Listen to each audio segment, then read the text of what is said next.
evening, everyone. My name is Amar.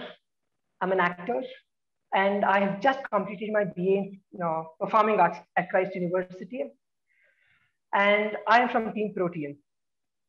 And today, I am in conversation with Nicole Cherian. Nicole Cherian is a 20-year-old final year student at St. Joseph College.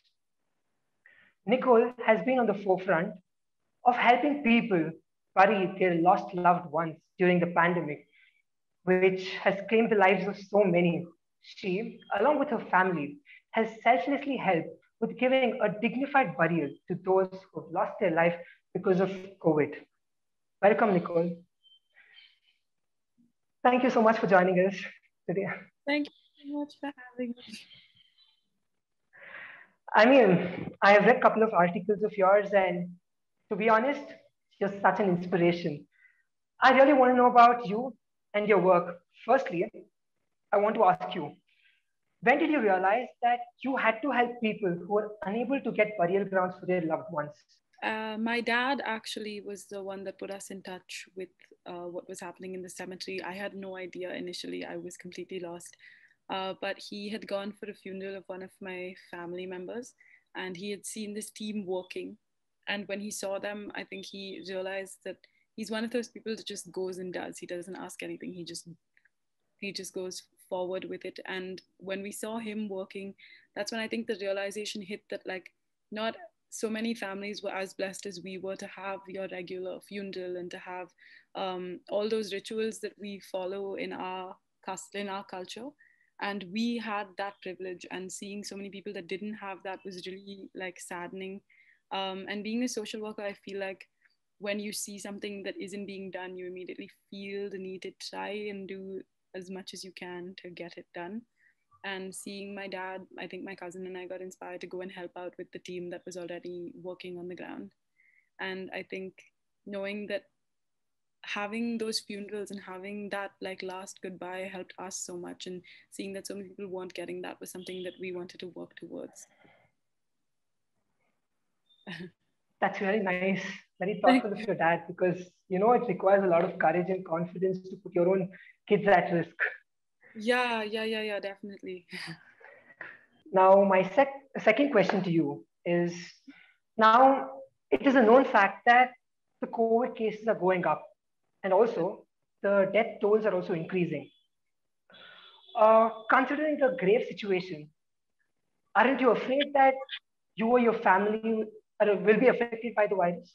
I think at the time we had just gone through a lot. Like my parents both got the virus at the same time.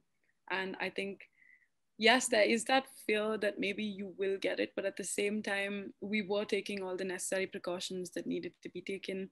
And I feel like you are at risk everywhere. There's no like guarantee that you won't get the virus when you're sitting at home, and there's no guarantee that you won't get it when you're at the cemetery. So either way, there is a risk. And I feel like I would rather take that risk while doing something that I'm proud of and doing something that brings me that fulfillment than sit at home and just be stressed out about not doing anything and still worried about the virus, Because either way, regardless of whether you're someone sitting at home or whether you're someone who's going outside, there is still that worry that you can contract it. So I feel like, at least in my opinion, I felt better knowing that I was doing something about it than just sitting in my bedroom alone. What was your daily routine at this particular point of time? I mean, you had to manage college as well as finish college and then come back to the cemetery and then help out people. So how did you manage both? It was tough. I mean, there were how it works is with the social work curriculum, at least you have 50% of your college life is on the field. And I was working with an organization at the time called Vatsalya. I still am. And so I spoke to my director and I said, see, this is something that's going on and this is something that my dad's helping with, and I really want to go. And she was very supportive. And she said, you know what, you can go in the afternoon and finish up all your work in the morning. So that was kind of my routine.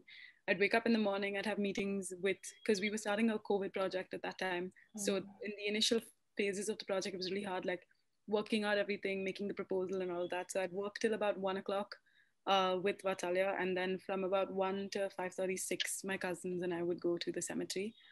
And the funniest thing is when we came back, we had this other routine because one of our neighbors had contacted the virus.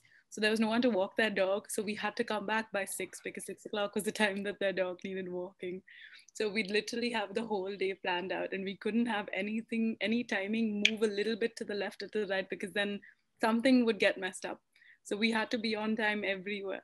It was crazy, but I feel like that's also what kept us going. Um, like having that positive mindset and having that motivation, I have to do this set of things and I need to do it in this time frame, and having that I think is what kept us strong and what kept us going. Fingers crossed I still haven't gotten the virus, and so I think it may be because I try and do too much. So I think that's what everybody should do. I mean, your schedule might have been jam packed, right? It was crazy, it was genuinely crazy. And you were talking about this Vatsalya, right? Is it an NGO or is it a part of your college? So with college, you work with different NGOs at grassroots level Hmm. to gain experience for later on if you want to like kind of gauge what field you're going to go into. So Vatsalya is a trust that I'm working with. It's called Vatsalya Charitable Trust, and we're starting a COVID project for families who have lost a parent or like a caregiver to COVID. So we're supporting children who have lost family to COVID. Now the project is running, so there's a lot more work with that, but it's really nice to continue working in that aspect. Very nice of you to say Uh, it. Okay, let's move on to the fourth question. My next question to you is, how many burials were you having to deal with on a daily basis? so in the first week, it was kind of crazy. It was, I think about 10, almost, it was more than like 10 a day, but we were different. It was a big group of us working at the cemetery. So we would take it in shifts. Um, so like there were people that would come in the morning. There were like Tina and I that would go with another group of like 5, 10 of us that like would go in the afternoon to about the evening, and then there were some people that were going from like 6:30 to 9:30 in the night. So within that time, I think from like 5 to 8, it depended really. Like different days were different numbers. Some days were just overwhelming because there were so many coming in. But I feel like that's what kept us going because there was no time to sit down. Like when you moved one body, there was immediately another body that was coming.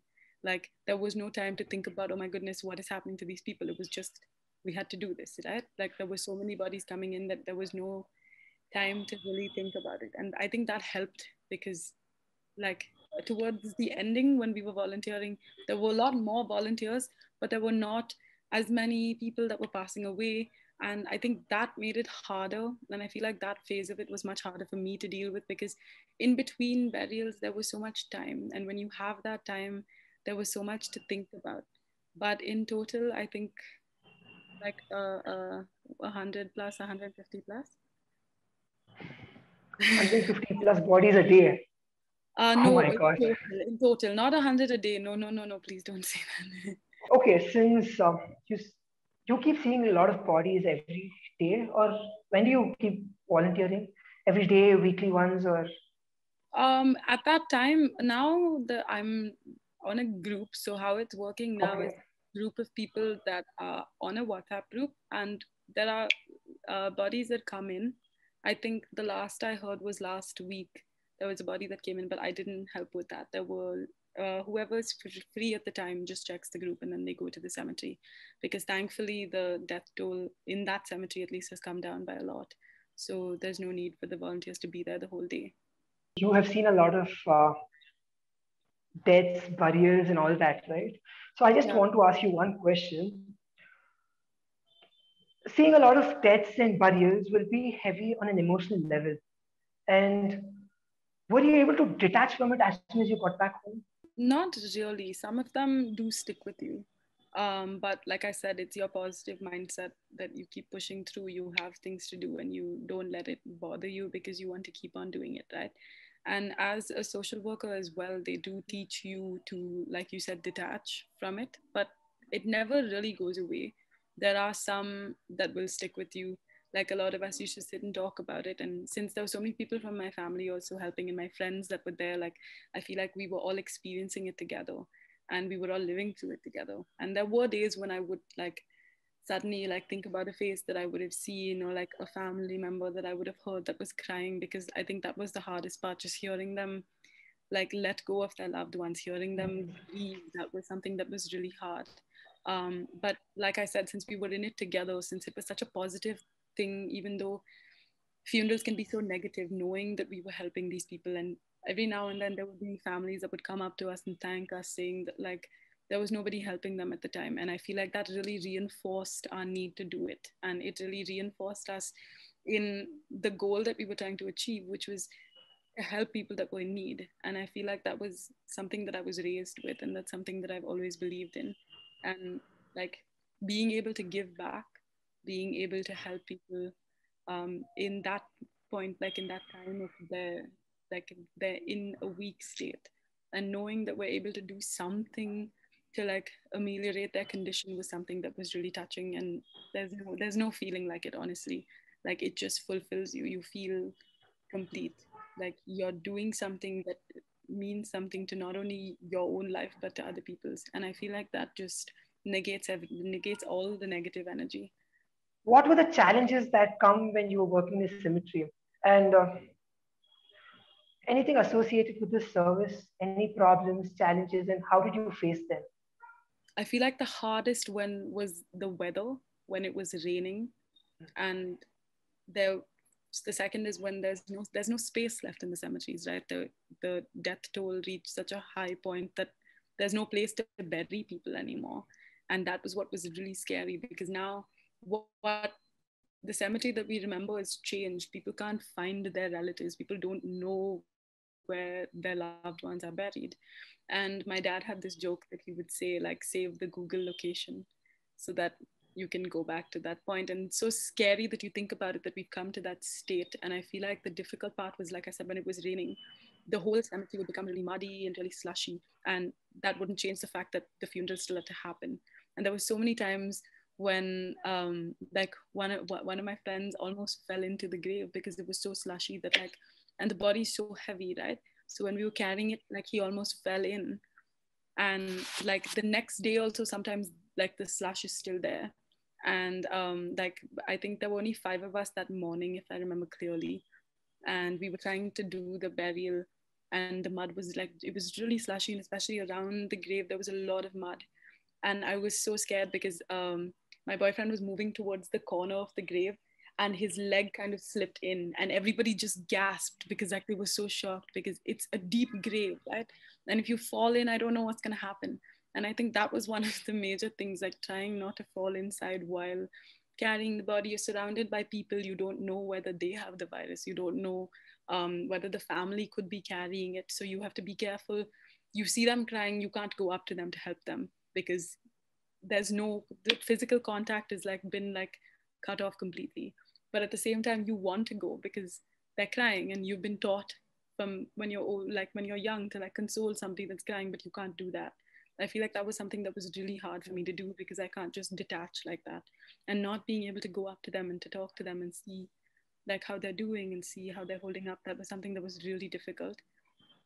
But yeah, other than that, like I told you, like I have a lot of support from my family, from my friends, and I feel like that's what keeps me going every day. I'm That's sorry, really nice that your family I is talk supporting really you. fast. I'm sorry, I just No, no, realized. no problem at all. No problem at all. It's very nice that you have your family support. Yeah. So, you told me about your father, but does your mother support you with this? And is she Yes. okay in sending you? Obviously, like all my mothers, my mom worries, and having two people in the family run out every day and go to the cemetery, it was obviously she was worried, but she knows that my dad and I have always been the type to like run out and go and do whatever we want to do. And at the same time, my mom also does help out a lot.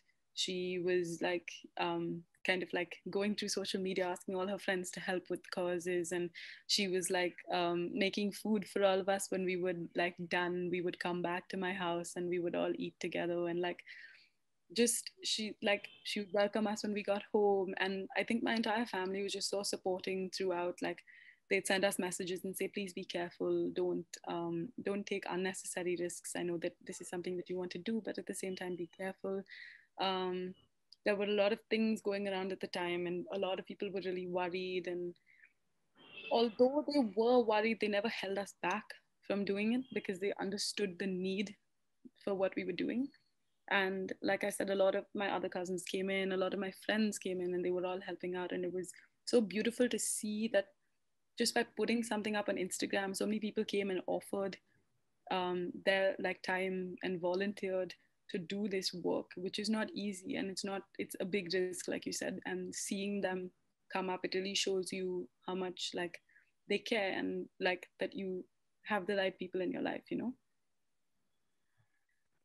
That's really very sweet of you, your family, and everybody who's doing this lovely job. Let's move on to the next question. So, did you have to deal with the families of those who lost their life because of COVID? And how did you deal with this? um in the sense, we were exposed to people who had lost their loved ones, but then we couldn't really approach them. We couldn't really have conversation with them because, firstly, there was that divide because we were already in the PPE kit. We were completely covered from head to toe. There was, and like we were all sweaty. We would just sometimes, like I told you, there were so many bodies in the first week that we were there that like we'd finish like bring one casket till the grave and then go back to get another one and then go and finish that one. So like there was not, in the initial week at least, there was no time to really interact with anybody. And towards the second week, like everybody was a little bit worried about interacting with the family because they've been exposed to the body that has just come in, right? And you don't know what germs they could have, or whether some of them do have the virus. And taking that risk was something that didn't seem logical. So we did keep our distance. And like I said, that was really hard, especially when you have like a mother grieving for her child. We had so many young people who had passed away due to the virus, and we had to, some weeks were, there was one case that was really like heart wrenching. Like my friends had helped bury the dad, and then in the week that I joined, we buried the mom, and their daughter was just crying, saying like, how could you leave me? Like, Papa just left me last week, how could you leave me? And that was really something that was, it was so, it really hurt to not be able to go up to her and just like ask her how she was doing, because that's a really big risk. And if I take that risk, then I'm risking my own family, you know. So not being able to do that, not being able to maintain that contact that you usually maintain when someone's grieving, that was something that I really struggled with. This is very sad, heartbreaking. I know. Uh, Okay, so how would you describe your entire experience and what impact did it have on your life? um, I feel like it was an amazing experience. I know that it was under such negative circumstances, and so many people were at their worst when we met them, but it was such a beautiful experience. It challenged all of my fears, and like everybody has that fear of the cemetery, you know, but now that like we've walked there, I feel like it's such a beautiful place. It's a serene place where like people come to talk to the people that they've lost, and I think it's such a beautiful place. Now you tell me to go there, and I'll meet you there before you're like you even reach. I'll be there, you know. And it was just such a beautiful experience being able to give back and being able to meet so many people that were willing to give their time for such a beautiful cause. Meeting to meet people who had started this and who'd been doing this for a year, and to experience that act of giving back. And I think it was just something that I don't I have no regrets doing. And I'm really grateful to everybody that decided to start this for the opportunity to help out. And I think there was nothing else I would have wanted to do at that time. Okay, I think I've got all my questions answered. And I just want to tell you that you're really doing a great job because this is not at all an easy job.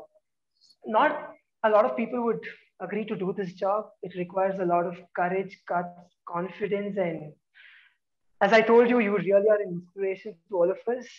Hats off to you. I'm really so proud of you and everybody who's doing this project. Thank you so much for your time. And Thank also, one more thing. I just got to hear that you're a lovely singer. you. Before we wrap up for the day, if you don't mind, can you sing just one or two paragraphs? And we'll close it for the day. No. um, any specific? Any song, just one or two paragraphs. I was trying to think. Like I remember Cherry telling me, and I was trying to think of something to sing, but I just. Okay, wait. I'll look up something.